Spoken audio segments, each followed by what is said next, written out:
तो फ्रेंड्स, अगर आप वर्चुअल यूनिवर्सिटी में बीएस कॉमर्स के स्टूडेंट हैं तो मैं आपको बता दूं कि फाइनेंशियल अकाउंटिंग की फर्स्ट जीडीबी ओपन हो चुका है। तो फ्रेंड्स, इसकी जो डेट है मई 11 2021 और लास्ट डेट है मई 19 2021, यानी कि स्टार्ट डेट है कल की गुजर चुकी है इसकी और लास्ट डेट इसकी 19 मई तक है। तो फ्रेंड्स, जीडीबी इसको आप किस तरह से सॉल्व कर सकते हैं, किस तरह से आप इसको सबमिट कर सकते हैं, किस तरह से आप यहाँ तक पहुंच सकते हैं। तो फ्रेंड्स, जीडीबी का मतलब क्या होता है? ग्रेडिट डिस्कशन बोर्ड, जीडीबी। तो फ्रेंड्स, इसके अंदर आपको कुछ सवाल दिए होते हैं जो यूनिवर्सिटी की जानिब से आपसे पूछे जाते हैं। तो इसके जो आपके पास मार्क्स मिलते हैं आपको, वो है 5 पॉइंट्स मिलते हैं आपको इसके। फ्रेंड्स, यह सवाल आप किस तरह से देख सकते हैं? तो आपको इधर नजर आ रहा होगा कि व्यू का एक ऑप्शन है और स्टेटस का भी ओपन है। आप व्यू जीडीबी में क्लिक करेंगे तो आपके पास ये एक क्वेश्चन आ जाएगा फाइनेंशियल अकाउंटिंग का। तो इसके अंदर रेट में आपको यूनिवर्सिटी की तरफ से डेमो दिया होता है कि ये सवाल है, ये कैश अकाउंट है, ये डेबिट है और ये इंक्रीज इन असेट है। तो इस तरह से ये दूसरा सवाल है, तो ये क्या होना चाहिए? तीसरा सवाल है, तो ये डेबिट है, क्रेडिट है, ये इंक्रीज इन असेट्स है या डिक्रीज इन असेट्स है, या इक्विटी है, या जो भी है वो आप इधर इसको हल करेंगे। इसलिए इसके बाद आपको यहाँ पे रिक्वायरमेंट है और फिर इसके बाद जब आप इसको सॉल्व कर लेंगे तो फिर आपका काम है लास्ट की आप इसको सबमिट कर दें। सबमिट के लिए आप यहाँ पे पोस्ट के ऊपर क्लिक करेंगे और इसका जो आपने जवाब बना के रखा होगा उसको आप पोस्ट कर देंगे, यानी कि आप यहाँ से जाएंगे पोस्ट मैसेज के ऊपर। इसके बाद आप वहां पे अपना जवाब डालेंगे और इसको सबमिट कर देंगे। तो फ्रेंड्स, ये सारे काम हुआ किस तरह से ये बताऊंगा मैं आपको इस वीडियो के अंदर। तो फ्रेंड्स, वीडियो आप शुरू से लेकर लास्ट तक लाजमी देखें। तो फ्रेंड्स, जैसे ही आप व्यू एलएमएस को साइन इन करेंगे तो आप देखेंगे कि आपके पास introduction to computing, English comprehension, assignment, GDB वगैरह सब अभी ऑफ है। लेकिन आप फाइनेंशियल अकाउंटिंग के अंदर जाएंगे, आप देखिए इधर माई कोर्स स्प्रिंग 2021 यानी कि 2021 की स्प्रिंग में पहला सेमेस्टर, इसका पहला जीडीबी फाइनेंशियल अकाउंटिंग में आ चुका है। आप यहाँ पे क्लिक करेंगे या फिर आप डायरेक्ट कोर्स के ऊपर क्लिक करेंगे और यहाँ पे आप देख सकते हैं ये 1 2 3 ये क्लोज हो चुका है। इसके बाद नंबर 4 लेक्चर जो है ये स्टार्ट हो चुका है। तो नंबर 3 के बाद ही जीडीबी नंबर 1 आ चुका है। आप इसके ऊपर क्लिक करेंगे या फिर यहाँ से आप डायरेक्ट जीडीबी के ऊपर क्लिक कर लेंगे। यहाँ पे असाइनमेंट है, जीडीबी है, क्विज है, ये जो भी इनकी तरफ से आपको कोई नोट्स वगैरह मिलता है तो वो अनाउंस कर देते हैं ये लोग। तो फ्रेंड्स, आप जीडीबी देख रहे हैं तो आप जीडीबी के ऊपर क्लिक करेंगे और यहाँ से आप इसको देख सकते हैं। यहाँ से आप देखेंगे कि ग्रेडिट डिस्कशन बोर्ड जीडीबी नंबर 1 है, क्वेश्चन स्लैश डिस्क्रिप्शन। तो ये जीडीबी नंबर 1 है। टोटल मार्क्स आपको 5 मिलेंगे।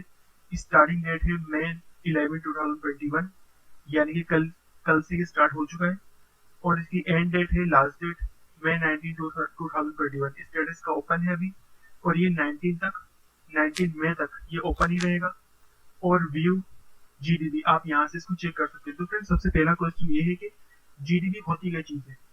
जीडीबी वर्चुअल यूनिवर्सिटी की तरफ से आपसे कोई सवाल पूछे जाते हैं, उसको जीडीबी बोलते हैं। और इसके अलावा एक और होता है एमडीबी। एमडीबी जो आप वर्चुअल यूनिवर्सिटी से पूछते हैं, इसकी फुल फॉर्म होती है मॉडरेटेड डिस्कशन बोर्ड। ये आपको डेमो दिखा दूंगा एक।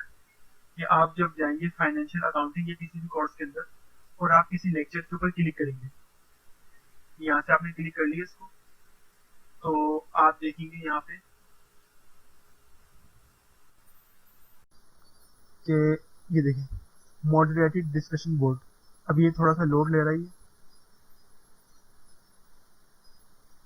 देखिए मॉडरेटेड डिस्कशन बोर्ड, क्योंकि ये क्लोज हो चुका है इसलिए यहाँ पे अब आप कोई कमेंट नहीं लिख सकते। लेकिन यहाँ पे जो भी आप सवाल पूछते हैं यहाँ से आपको इसका रिप्लाई मिल जाता है। जैसे एक स्टूडेंट ने इनसे पूछा है कि सर बुक मिलेगी क्या, या फिर नोट खुद देंगे या हमें खरीदना पड़ेगा। तो इन्होंने जवाब दिया है इसको। तो इसके बाद मैं आपको दिखाता हूँ एक एमडीबी जो ओपन हो। ये देखिए यहाँ से ये मॉड्यूल 4 ये अभी ओपन है।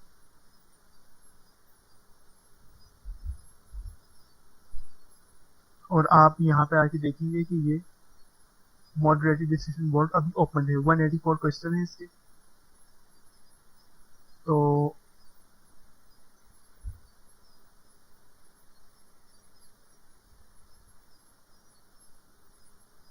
ये देखिए ये ओपन हो चुका है। तो इधर मैं लिखता हूँ कि सर प्लीज बताएं कि पेपर का पैटर्न बता दें।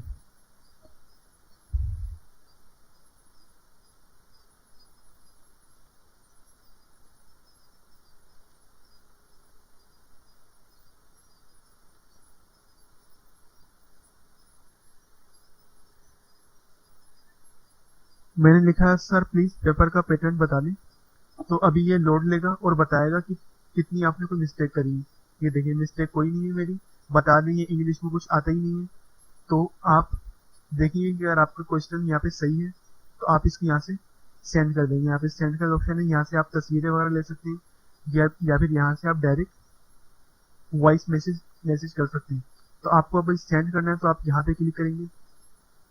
ये देखिए ये मेरा नंबर आ गया यहाँ पे, सर प्लीज पेपर का पैटर्न बता दें। तो इस तरह से जो भी आपका कोई क्वेश्चन है तो आप यहाँ से पूछ सकते हैं। इसके बाद तो फ्रेंड्स ये तो हो गया आपका एमडीबी। अब जीडीबी, इसको सॉल्व करने के लिए आप जीडीबी के ऊपर क्लिक करेंगे और जीडीबी वो होता है जो यूनिवर्सिटी आपसे पूछती है। तो इसके भी आपको मार्क्स मिलते हैं जिस तरह से आप असाइनमेंट वगैरह करते हैं। तो इससे टोटल मार्क्स 5 है। और व्यू देखने के लिए कि आपसे यूनिवर्सिटी ने क्या सवाल पूछे, तो आप व्यू पे क्लिक करेंगे। व्यू पे आप जाएंगे तो आप देखेंगे कि टोटल मार्क्स 5 है, स्टार्टिंग डेट ये है, क्लोजिंग डेट ये है, स्टेटस अभी ओपन है ये, और rule of debit and credit. इसके बाद लर्निंग ऑब्जेक्टिव।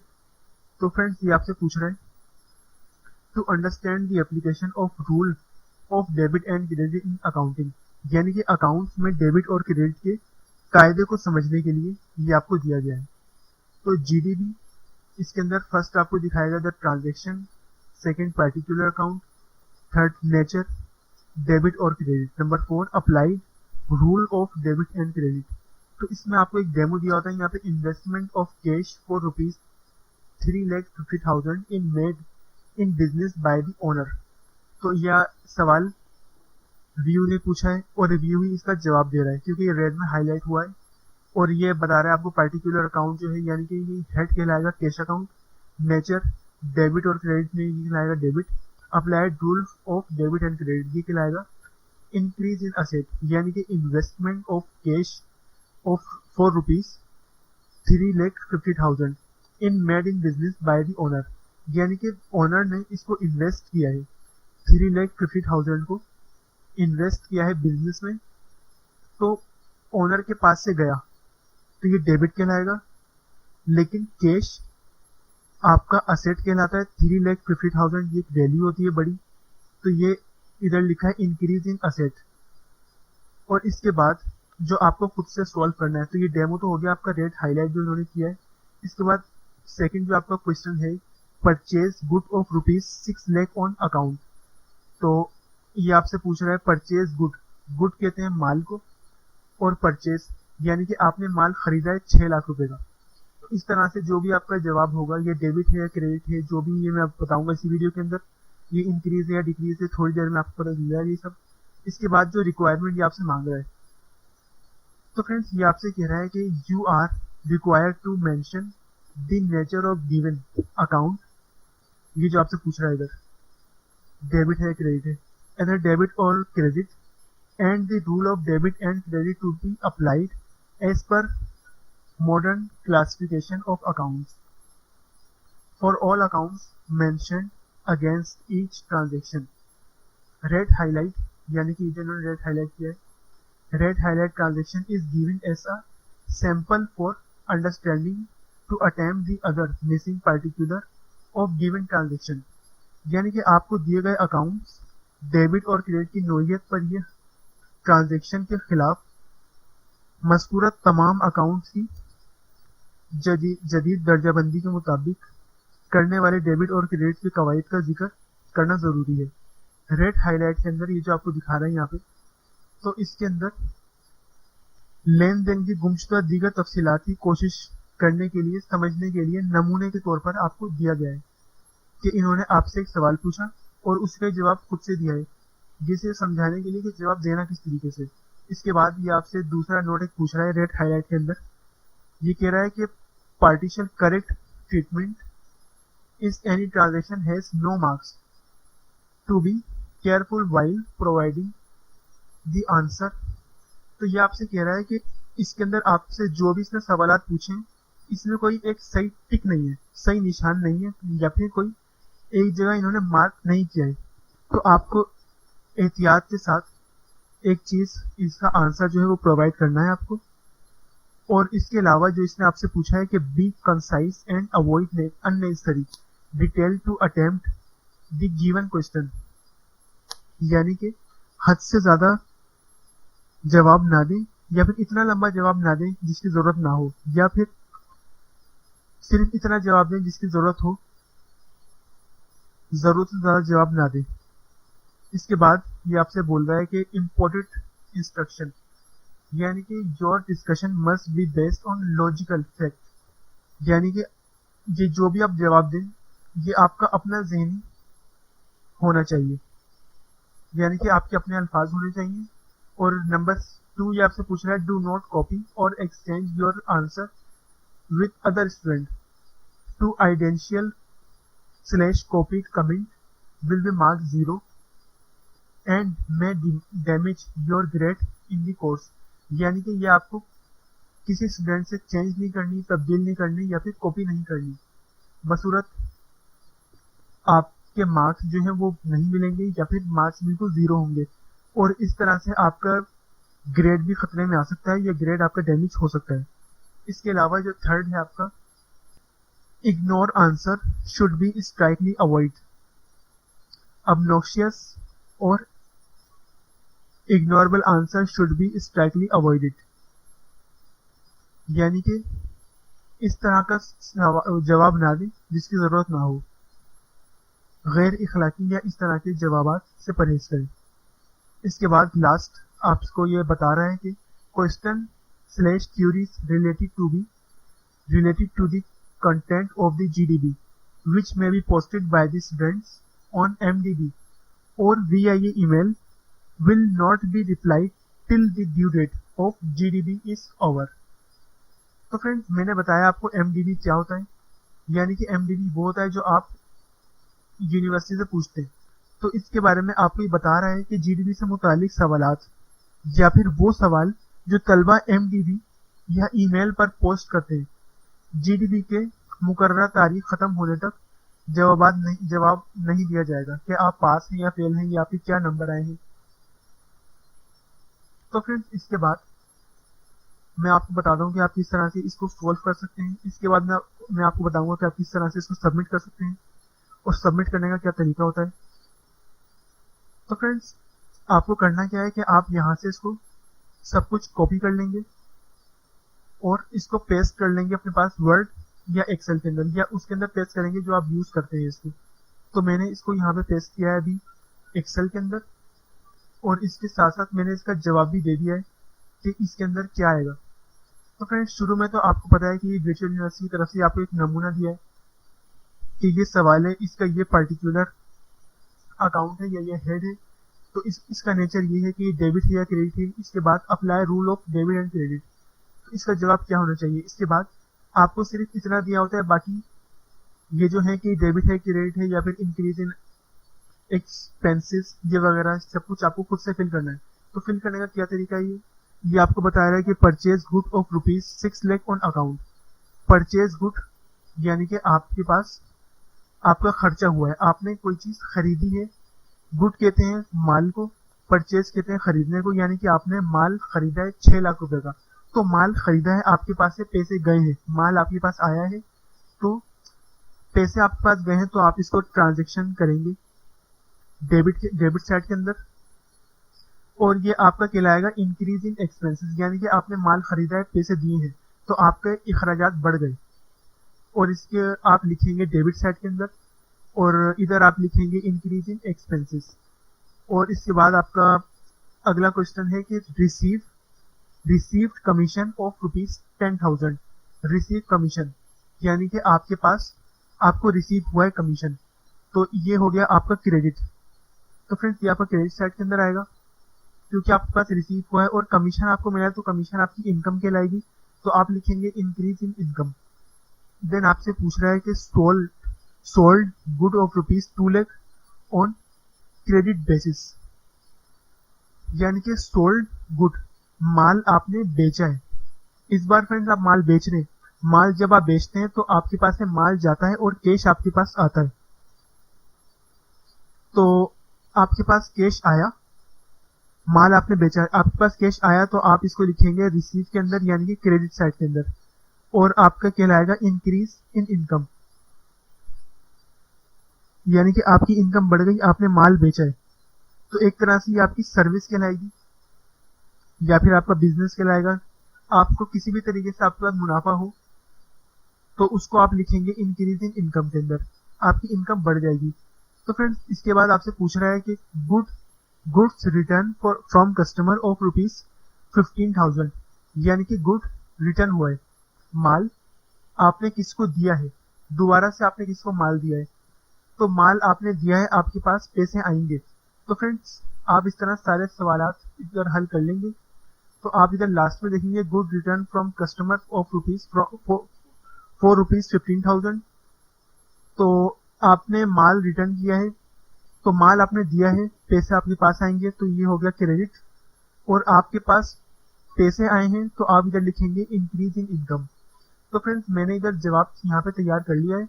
तो आप क्या करेंगे कि इसको यहाँ से कॉपी करेंगे, कंट्रोल सी आप करेंगे इधर, और वापस जाएंगे अपने क्वेश्चन के अंदर। तो फ्रेंड्स यहाँ पे आप इसको सबमिट करेंगे। तो सबमिट करने के लिए आप इधर जाएंगे पोस्ट मैसेज के अंदर, आप इसके ऊपर क्लिक करेंगे पोस्ट मैसेज के ऊपर। तो फ्रेंड्स आपके दोबारा से यहाँ पे सवाल दे रहा है, ये देखिए ये सवाल, कि आप बार बार इसको पीछे आपको जाना ना पड़े, लेकिन आपने पहले से ही आप अपने पास सेव करके रखा है, तो आप वहीं से इसको कॉपी करेंगे और यहाँ पे इसको कंट्रोल V करके पेस्ट कर देंगे। तो फ्रेंड्स ये आपका सवाल इधर आ जाएगा। इसके बाद ये अभी तक आपका पोस्ट नहीं हुआ है, ये आपको बता रहा है यहाँ पे कि आपकी 2 मिस्टेक है, एक ये अकाउंट और दूसरी क्रेडिट की। तो फ्रेंड्स जो आपकी मिस्टेक हो वो आप ऐसे इसको हल कर ले, और इसके बाद जब आपको लगे कि हाँ आपका सवाल पूरा अब सबमिट करने लायक है, सवाल आपका कंप्लीट है, तो आप यहाँ से पोस्ट मैसेज के ऊपर क्लिक कर देंगे। तो फ्रेंड जैसे आप पोस्ट मैसेज के ऊपर क्लिक करेंगे तो आपके पास यहाँ पे आपका जवाब आ जाएगा। इसके बाद सिर्फ आपको इंतजार करना है कि आपने कितने नंबर इसमें हासिल किए, यानी कि आपका सवाल बिल्कुल जो इसने पूछा है तो उसके मुताबिक बिल्कुल आपका जवाब है या नहीं। अगर बिल्कुल वैसे होगा तो आपको 5 to 5 नंबर मिलेंगे, 5 to 4 नंबर मिल सकते हैं, 5 to 3 नंबर मिल सकते हैं, यानी कि जितनी आपने मेहनत करी होगी आपको उस हिसाब से उसका सिला मिलेगा। तो फ्रेंड्स वर्चुअल यूनिवर्सिटी 2021 में सबसे पहली वीडियो जीडीबी की आ चुकी है, और यूट्यूब के ऊपर मेरी सबसे पहली वीडियो है वर्चुअल यूनिवर्सिटी की चैनल से। तो फ्रेंड्स इस वीडियो में मैंने आपको बताया कि आप किस तरह से जीडीबी को सॉल्व कर सकते हैं, जीडीबी का क्या मतलब होता है, इसकी फुल फॉर्म क्या होती है, यहाँ तक आप किस तरह पहुंच सकते हैं, इसको आप किस तरह से हल कर सकते हैं, इसका जवाब जो वर्चुअल यूनिवर्सिटी आपसे पूछता है इसको आप किस तरह से हल कर सकते हैं, और इसको आप किस तरह से पोस्ट कर सकते हैं। और इसका जवाब देखने के लिए वापस आप जाएंगे होम के अंदर जाने के बाद दोबारा आप जाएंगे जीडीबी के अंदर, और इसके बाद आप अपना रिजल्ट यहाँ पे देख सकते हैं। तो फ्रेंड्स आज की वीडियो यहीं तक थी। अगर वीडियो आपको पसंद आया तो वीडियो को लाजमी लाइक करें, अपने दोस्तों के साथ शेयर करें, और फ्रेंड्स मेरे चैनल अकाउंट्स इन्फॉर्मेशन के ऊपर अगर आप नए हैं तो फ्रेंड्स आप मेरे चैनल अकाउंट्स इन्फॉर्मेशन को लाजमी सब्सक्राइब कर दें, और साथ ही दिए गए बेल आइकन पर भी लाजमी क्लिक कर दें ताकि मेरी आने वाली वीडियो आपके पास वक्त पहुंचती रहे। और फ्रेंड्स इसके बाद मैं अपनी अगली वीडियो बनाऊंगा अकाउंटिंग के ऊपर, किस तरह से आप कैश बुक को किस तरह सोल्व कर सकते हैं, कैश बुक क्या होती है, लेजर क्या होता है, ट्रायल बैलेंस क्या होता है, डेप्रिसिएशन, बैलेंस शीट, इन सब को आप किस तरह सोल्व कर सकते हैं, इन सब का क्या किरदार होता है अकाउंटिंग के अंदर। तो फ्रेंड्स आप मेरी आने वाली वीडियो भी लाजमी देखें। तो फ्रेंड्स मिलते हैं नई वीडियो से, जब तक के लिए अल्लाह हाफिज़।